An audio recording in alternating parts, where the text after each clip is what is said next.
മൂക്കിന് മുകളിൽ ഇങ്ങനെ ഒരു ഹൊറിസോണ്ടൽ ലൈൻ ഉണ്ടാവുന്നുണ്ടോ? അലർജിയുള്ള കുട്ടികളിലും മുതിർന്ന ആൾക്കാരിലൊക്കെ കാണുന്ന ഈ ഒരു കാര്യത്തിന് അലർജി ക്രീസ് എന്നാണ് പറയുന്നത്. ഇതെങ്ങനെ ഉണ്ടാവുന്നുണ്ട്, ഇതെങ്ങനെ മാറ്റിയെടുക്കാം എന്നുള്ളത് നമുക്ക് ഈ വീഡിയോയിലൊന്ന് നോക്കാം. അലർജി ഉള്ള ഒരാൾക്ക് എന്തായാലും മൂക്കിൽ ഇറിറ്റേഷൻ ഉണ്ടായിരിക്കും, ചൊറിച്ചിലുണ്ടായിരിക്കും.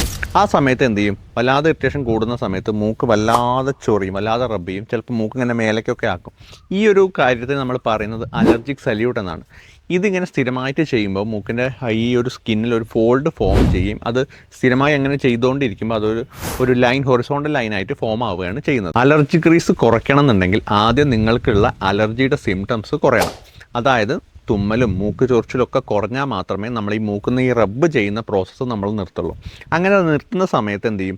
ഈ സ്കിൻ ഫോൾഡ് തിക്കനായി നിൽക്കുന്ന കാര്യം പറഞ്ഞല്ലോ, അത് മെല്ലെ മെല്ലെ അത് ഡീപ്പൻ ആവുന്നത് കുറയുകയും മെല്ലെ മെല്ലെ അതിൻ്റെ ഒരു കട്ടി കുറഞ്ഞു വരികയും ചെയ്യും. ആദ്യം വേണ്ടത് നെയ്സൽ കെയർ കൊടുക്കുക.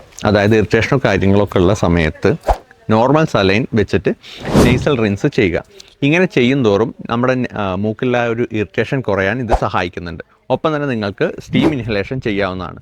ഇത് ചെയ്യുമ്പോൾ ഇറിറ്റേഷൻ കുറയും. നമുക്ക് കണ്ടിന്യൂസ് ആയിട്ട് നമ്മളിങ്ങനെ മൂക്ക് റബ്ബ് ചെയ്യുന്ന ഒരു കാര്യം നമുക്ക് കുറയ്ക്കാൻ സാധിക്കും. നെയ്സൽ കെയർ പോലെ തന്നെ ഇമ്പോർട്ടൻ്റ് ആണ് നമ്മുടെ സ്കിൻ കെയർ. അതായത് ഈ മൂക്കിൻ്റെ മേലെ വരുന്ന ഈ ഒരു ഭാഗത്ത് ഈ സ്കിന്ന് വളരെ ഡ്രൈ ആയി കാണും. ആ ഡ്രൈനെസ് കുറയാതെ നമുക്ക് ഈ ലൈനിൻ്റെ വിസിബിലിറ്റി കുറയ്ക്കാൻ നമുക്ക് സാധിക്കില്ല.